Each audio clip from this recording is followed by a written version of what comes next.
একটা অবিবাহিত ছেলের জীবনে কি ইম্পর্টেন্ট জানো? হ্যাঁ, বিয়ে তো অবভিয়াসলি ইম্পর্টেন্ট জানি, কিন্তু বিয়ের আগে একটা শেষ ব্যাচেলার ট্রিপ। এই ট্রিপটা 2025-এর শেষ ট্রিপ হলেও আমরা পরের বছর আবার ঠিক লক্ষ্মী ভাণ্ডারের টাকার মতো আরও বেশি দাম নিয়ে ফিরে আসবো। তাই সাবস্ক্রাইব মাই চ্যানেল। ভাইয়ের আবদার, বিয়ের আগে একটা সৈকত ভ্রমণ চাই। তাই আমরা তিনজন মিলে চললাম তাজপুর, আর এই ট্রিপের নাম তাজপুরের তেজপাতা। অফিসে দিলাম গুল অ্যান্ড ছুটি নিলাম 2 days ফুল। কার রেন্ট করলাম from zoom. Let's go guys, চলো মচায় ধুম।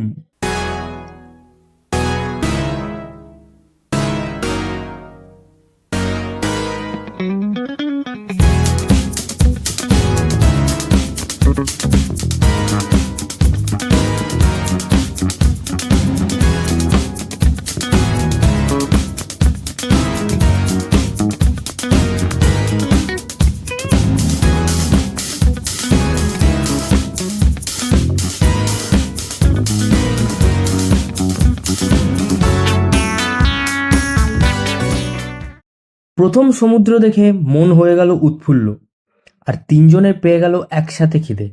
তাই কাছের কোনো হোটেলে গিয়ে করলাম সেই খাওয়া দাওয়া। সমুদ্রে গিয়ে বিচের ধারে না হাঁটলে মনটা কেমন একটা আঁকুপাকু করছিল,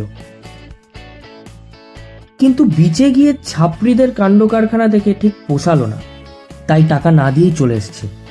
এবার আমরা যেখানে ভিজিট করব সেটা মোস্ট চর্চিত subject nowadays, Shri Jagannath temple at Digha.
Sea বিচে গিয়ে সি ফুড না খেলে দিদি আমাদের রাগ করতো, তাই মার্কেট পরিদর্শনে গেলাম।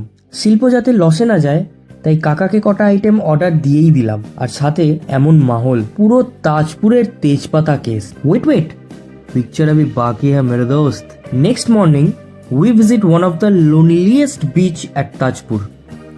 এখানে লিটারেলি কেউ নেই এক্সেপ্ট উই থ্রি। এবার বলো, একটা ওয়ান ডে ট্রিপে এরকম একটা রাইড, এরকম একটা সেই খাওয়া দাওয়া, এরকম একটা বিচ সানসেট, এরকম একটা সন্ধে, আর এরকম খালি সি বিচ, ওয়ার্থ ইট কি না? পর মুহূর্তেই মনে পড়লো কাল মন্ডে, তাই বুকে পাথর চাপা দিয়ে বাড়ি ফেরার পথ ধরলাম। ফেরার পথে দাঁড়ালাম নাচিন্দা বলে একটা জায়গায়, কালী মন্দিরে।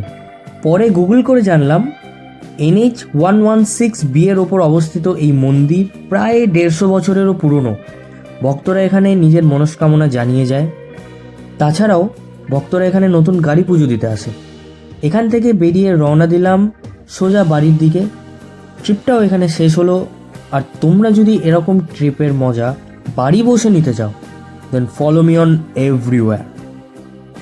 Stay safe, stay tune, tata.